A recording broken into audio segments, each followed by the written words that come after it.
We had we had a very small group for our all-day retreat, and I think Travis was telling somebody it was one person had never meditated. She just showed up, and it's to have never meditated and to do an all-day retreat. I mean, like, come on, it's like, hello. And two people had never done it all day. So, and since we were such a small group, and I'm sitting with these three, looking at these three right in the front, and I'm, damn. So guess what I talked about? Mindfulness. You go back to the basics, don't you? You go back to mindfulness. And I guess I wanted to talk about that a little bit. Going back to mindfulness.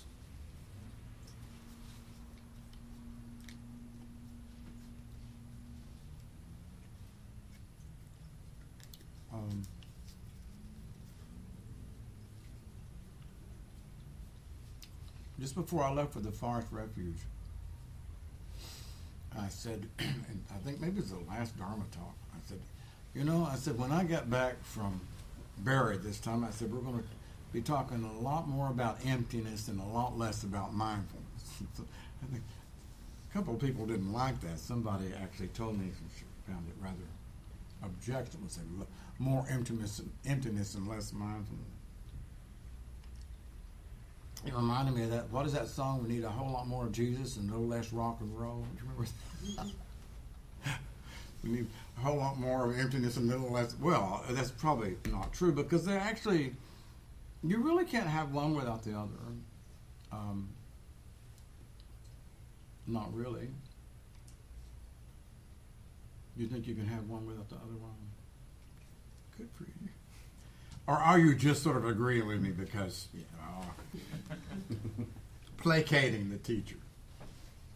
I never knew the word propitiation. I never understood that until I was working with my analyst in New York, and I used to take him flowers. It was just wonderful, wonderful.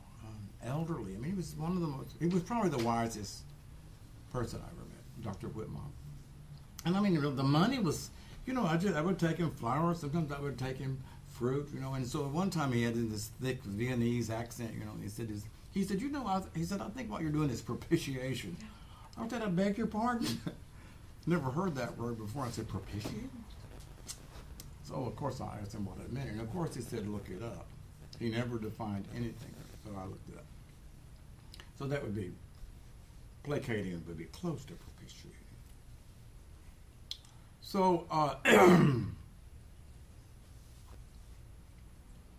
one of the things that I was talking about yesterday that I never really kind of had that image before, but just sort of like going back to some basics with these people, and so I was talking about the 7 factors of awakening. Jane's looking over and says, that would be wrong. Do you know the 7th factor? Do you? What's number 5? I'm not sure if I know them in order. What? Let's see. I forgot it. That's why I'm asking. So I was going and looking at my book desperately. And I thought, why the hell don't I have an index? Is it investigation? That's number Well, 5? that's number 2. Tranquility? Huh? Tranquility? Yeah. And then concentration. And then look at that. Look at him over there. So, so anyway, I was saying yesterday, I was talking about the 7 factors of awakening that we're born with. Everybody's got it. And I think it is sort of brilliant that it begins with mindfulness. Mindfulness is the first factor of awakening, and that you can't skip. You can't start over with concentration, right? Start over with tranquility or whatever. You begin with mindfulness. And I never had this image before, but I think it's like on my clock. I think that when you turn on the alarm, I believe, a little light comes on. I mean the picture of a little lamp light. It's up in the corner. Sort of. But I was thinking, that in the 7 factors of awakening, that mindfulness really has to shine all the way through, right?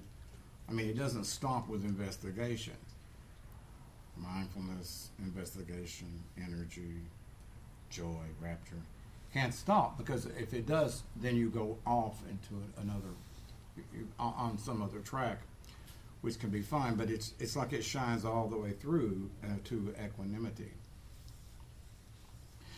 So I just am sharing that with you. I never had that. I never really quite had that image before. But the necessity of mindfulness is flowing throughout your practice. So I told everyone yesterday when I walked in the room, Travis had arrived with this little bowl. So, I've got one bowl that's that big, all he had to do is call me and, I've got all these bowls. I love bowls. So I walk in and there's this little dinky thing sitting there on the, so of course the minute I looked at it, I thought, well, what the hell is that? I didn't like it. So I sat down and then I just went like that. And then I switched and thought, I want that bowl. I need that bowl. I need that bowl for the other, this will be the perfect, part of my collection. It is quite nice, Travis. My birthday's coming in March. So I went from, first of all, aversion. Why the hell did he put that there? It's too little. To greed. Yeah? Yeah? I mean, it's true, Beverly. As perfect as I am, I can have a little moment. So, that was fun to watch. What allowed me to not get lost in that first moment of aversion was mindfulness. Right? Otherwise, I could have sat there and had some little going on, and then it was very fun to watch the switch to desire. So I was sharing that. I told that, when we were having the little Dharma talk yesterday, that it was watching that as a thought. In other words, when I said to you all just then, I looked at that bowl and I thought, that's too little. That was a thought. It was a thought in, between these two ears. That's all it was. Right? That's all it was. It was a thought, obviously connected to some feeling. Right? Now, you without the awareness of that, without looking at it, you're going to, or I would be lost in that, obviously, for 10 minutes or an hour. So then it switched to, oh, I like that bowl. Oh. So, do you get that? Can you hear what I'm saying? That what is this? That, oh, I like that. I like this little bowl. What said that, Beverly? Was it Victor? Or was it a thought? Something in us longs to say it was Victor, right? It was Victor, just as I'm Jane and you're Victor. Who wants to say it was a thought? It was just a thought. Do you understand?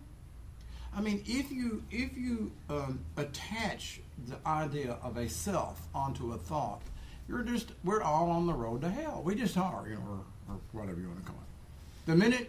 The minute is I am attached to that thought is me, then number one, there certainly is no mindfulness shining down through the factors of awakening. There ain't nothing that can awaken. Right. So then, and so we could get, how long could we be stuck on greed? Barbara? Forever. How about a lifetime, right? Or how about if the Buddhist is the worst, of course, because at least in the Christian, it's just one lifetime. Then you're dead and you go to heaven or hell. But those Buddhists, for God's sakes, it's forever, lifetime after lifetime. So all of that was just kind of, fun. So then the first walk, I'm walking, and so I walk out to the little parking lot. So if you turn right, right now there's this lemon trees, just full of lemons, just 200 lemons in one tree, and then there's some oranges over there too. So I'm walking, and so turn left, turn right. So then there's this thought, oh, I want to go look at those lemon trees. So luckily, I recognized it as a thought. It was just a thought, so I didn't turn toward the lemon trees. I mean, I could have, right? But I mean, there was no reason to, because it was just a thought. And at the time, got a little worse, but it was just a thought. So, I mean, it just completely disappeared. I mean, why did it disappear? Why did the thought, I'm going to go that direction, why did that disappear? Mindfulness. It's the only reason. It's the only reason. Without mindfulness, there would have been an absolute response to the thought. Oh, I'm going to go look at those lemons, right? I am going to go look at those lemons. So then he would have been over there looking at the lemons. That would have been still not a person, not a victor, really. But if you want to believe that, you can. So then we did it a second time. We had a second walk, and so this time I turned right and went over there and looked at the lemons. So I'm looking at the oranges. Some of you know I had an apartment for 6 months in Ohio last year. So I'm looking at those oranges, and all of a sudden the mind goes, oh, oranges, Krishnamurti. Krishnamurti, the orange groves. And I used to bring oranges back from Krishnamurti. So now I'm just lost in Krishnamurti. But then all of a sudden I got envious of those people with that damn orange tree, and I wanted their orange tree, and I got just completely filled with envy. I want an orange tree just like that.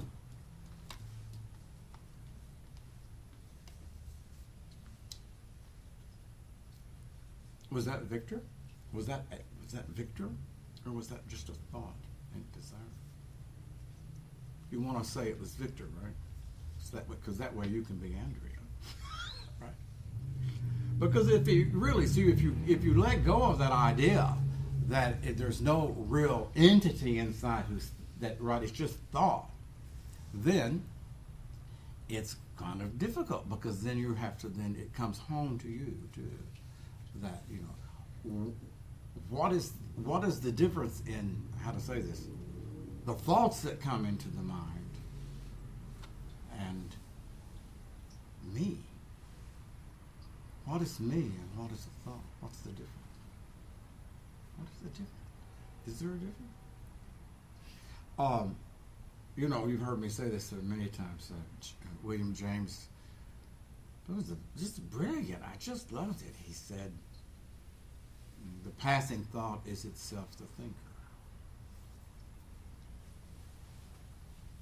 That's a very serious statement.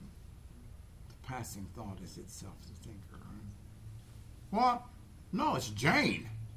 It's not the passing thought is the thinker. It's Beverly, right? It's not a passing thought. It's me. I thought that. So I think that this is tremendously what we're about.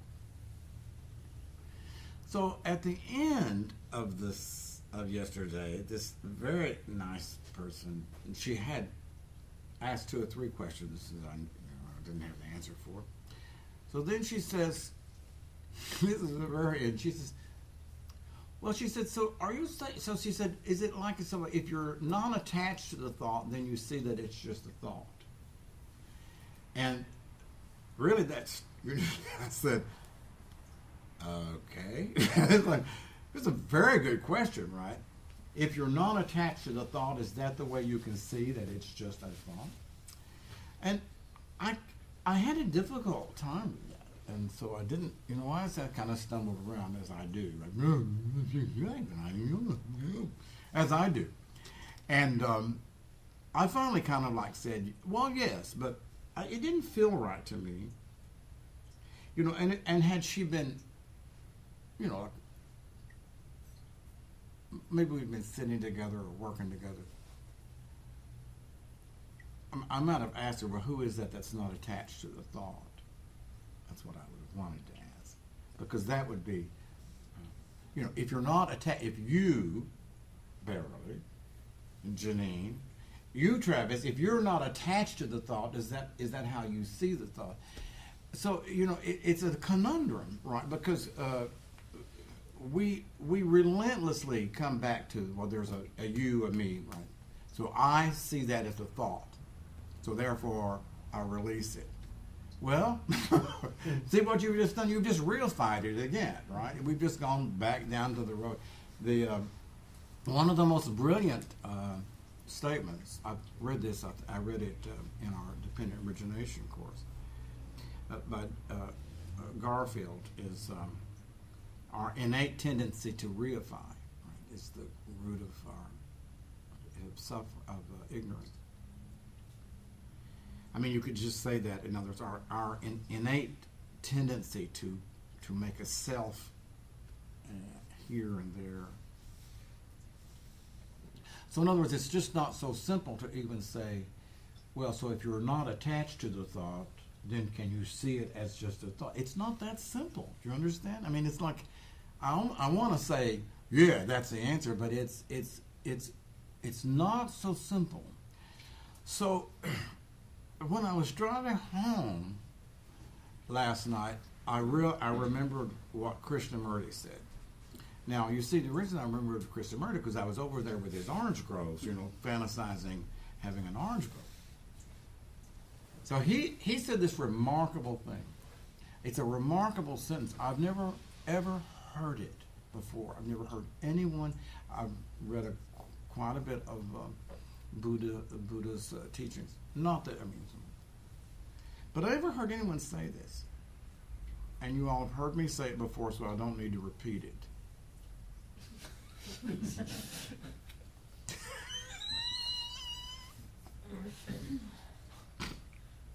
Lord. See, I get worse the older I get. It's just very sad. You don't need to agree. He said, thought can only end when it sees itself. Oh my God. That's an extraordinary sentence. And I've never heard anyone say it but Krishnamurti. It's when thought sees itself that it ends. Now the brilliance of that, you see, is that right? I mean, it does take away that I. Oh, you mean when I'm not attached to my thought, then I see it. It takes the I out of it, and so it says, thought has to see itself. When it sees itself, it's almost like if the emperor saw he had no clothes on, he'd go heading for the inside, wouldn't he? Right? The emperor has no clothes, right? And so as long as he doesn't know it, he's standing out there in front naked. But if he knows he has no clothes on, it's better disappear. When thought sees itself, thought ends. So I thought about that a lot last night. And I just heard that. I thought about that a lot last night. Did you want to hear it? Did anyone hear it? It's such a conundrum, because by saying that I have reified a sense of self. I mean, it sounds so innocent. So I thought about that a lot last night, right? I have just solidified a sense of victory. It's a conundrum. It's very difficult. Our language is so constructed that it actually reinforces a sense of self relentlessly. And by the way, this is for Barbara over there. I'm just making a joke. But really and truly, it isn't as if you're going to disappear if you worked it out. It's like, oh my God, I would, right? I mean, you would still be there. But maybe this relentless reification of this sense of solidity, of this I that is solid, maybe that would become transparent in some wonderful way. So I'm just going to suggest to you that he probably has it right. Mr. Krishnamurti probably has it exactly right. That in fact, as strange as it sounds, and this is my experience, by the way. I mean, really, in terms of looking at the book, it really is a thought that is seeing thought. And when thought sees thought, it's all out. Now you could say, well, wait, Victor, isn't that prajna? Isn't that right? Intuitive wisdom. that's sort of what Buddhism would say, right? That it's prajna arising or awareness arising. And I guess I'll put it this way, kind of delicately. Oh God, I've never been delicate in my life. Never mind. I'll put it this way. If you can do that without a reification, if you can do that without saying, prajna is actually me, right? When Brad says, when wisdom arose in me, I saw that thought, right? If you could do that without that relentless reification, that's why I'm saying that it's so brilliant to say when thought sees itself. Because see, there ain't no I in there, is there? Right? How do you reify that statement? When thought sees itself, it ends. It's a kind of a pure statement, to me at least. There's no way that I can say, well, when the awareness arose, basically I'm really talking about pictures of awareness. So with that in mind, well, first of all, I just wanted to say that. So for me, like yesterday and working, I mean, there are just moments when that thought watching itself, and then just sort of like then this empty space arising, that seems to me to be the direction in which my practice is going, at least. So I guess I don't know how to say this exactly. I have something in my pocket here.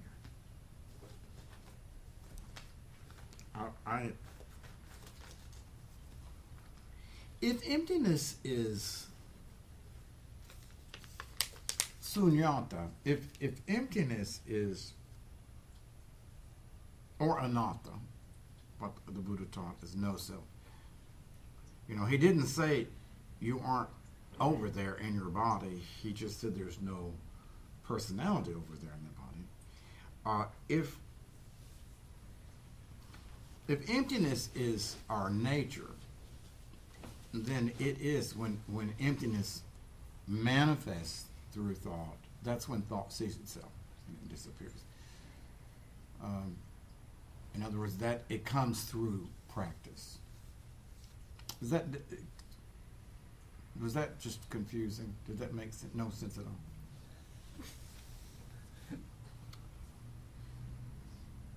Something is very, very powerful in that sentence, thought sees itself, right? Something that's extraordinarily powerful, because obviously we watch ourselves thinking all the time. I mean, don't you? I mean, you're driving in the car, you're watching yourself, I'm thinking.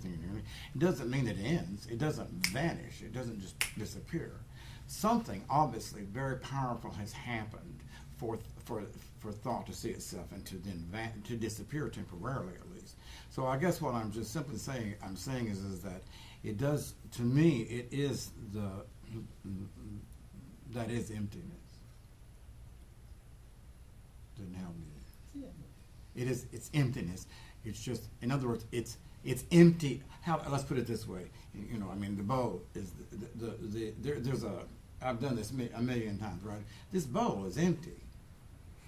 There's nothing in this bowl, is there? Is there anything in this bowl? Does anyone see anything in this bowl? Annabelle, is there anything in this bowl? And it's empty. And yet, it makes a glorious sound, doesn't it? So, that's what emptiness means. Emptiness is a space in which a glorious sound can happen. Emptiness is a space where transcendental love can manifest. If you fill it up, it ain't going to make a very good sound, right? So if you fill me up with crap, or anybody else with, if we're full of, our minds are full of endless stories about who we are. So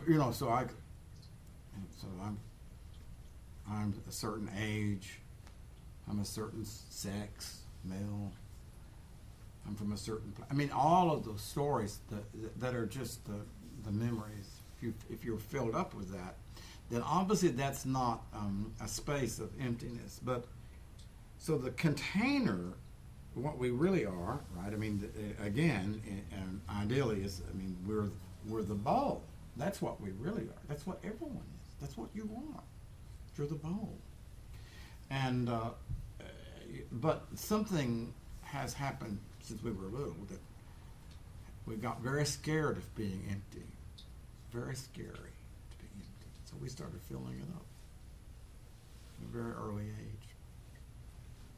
So I guess that's why I'm trying to say that to me, as you begin to empty the bowl through this practice, through meditation, as the bowl begins to empty, then moments of emptiness can come up into that thought that sees itself. And that's I started to say this, I don't know if it can happen, but it actually happens in freak ways. I mean, there's a famous woman who stepped off a bus and she went into emptiness right into her life was changed forever. I mean, so it happens, in inexplicable ways.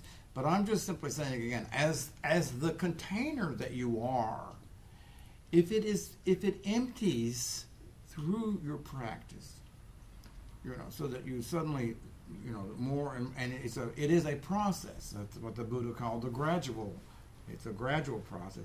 Then that's how Krishnamurti could say that when thought sees itself, it ends. Temporarily there's a space of total peace and empty. That, I think, is actually is emptiness coming up and seeing the absolute nothingness. A thought is nothing. Just think about it. It's nothing.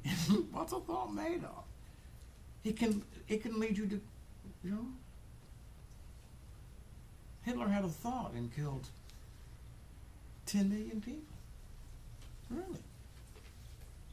It's not just one thought, but I mean, really, that's just a thought. So, I've read this a number of times, but I just thought I would read it again because I do love it. And some of you have heard this, and so you can just leave early. You've heard it, Brad. You can leave early.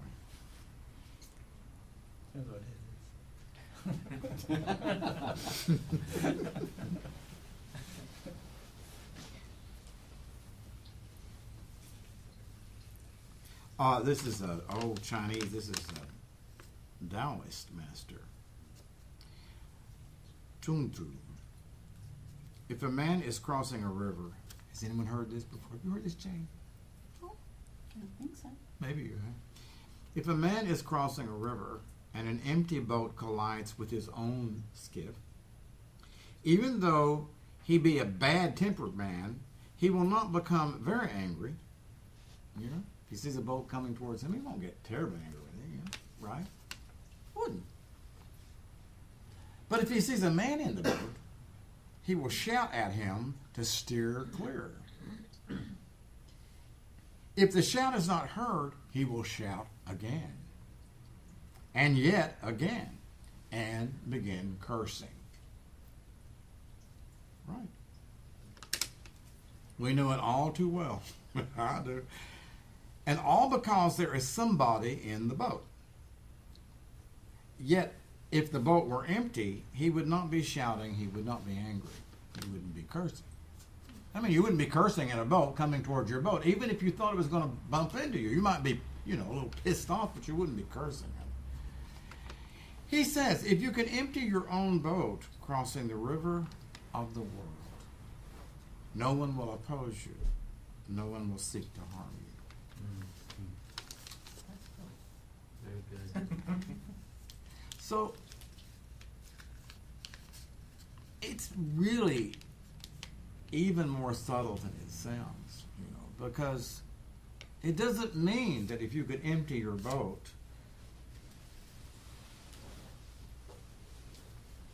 someone could not be absolutely crazed, right? At the post office. I was reading my journal. This is called parenthetical. This is a parenthetical thing. What it must be like to have a teacher who's ADHD.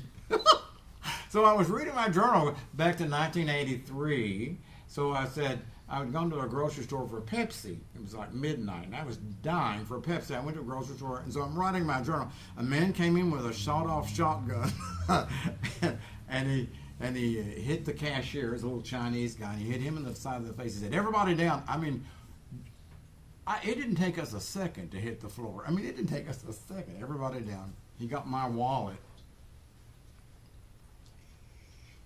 And I kept thinking, if he gets my gold chain, I am going to be so angry. He didn't give me. I don't think it means that if you emptied your boat, it's clear sailing so that nothing bad could possibly happen to you. But to whom would it be happening? If there's no you in there clinging, right? Clinging to that life has to be this way and life has to be that way. And if there is this this container that it just sort of is able to accept and work with life as it is, it certainly means, just as he said, nothing could possibly oppose you. Nothing could possibly, because there's no you in there for it to oppose. So, as I said, it's extraordinarily brilliant. That's why I said, I didn't really realize I was going to get back here. I had no idea. That's why I said that we need a whole lot more emptiness and a little bit less mindfulness. Meaning, and just as a joke, I don't really mean that, but it is the other part of mindfulness. It just is. And the idea, that you can sort of reify mindfulness, you can, if you understand my meaning, reify in that this is I'm going to learn the Satipatthana Sutra, right? I'm going to learn that sutra, in the 4 foundations of mindfulness. That I'm making fun. I admit it. I just admit it. No, I'm not. But it is true, that you can, just like a good old Southern Baptist, which I'm born with, and Methodist too. I mean, we made, we reify the scriptures. We can reify mindfulness to the extent that that just I'm going to follow the 4 foundations of mindfulness and a little practice. When we leave out the other side of it, the side of emptying the bowl, then it is missing something extraordinarily important. That's all I have to say.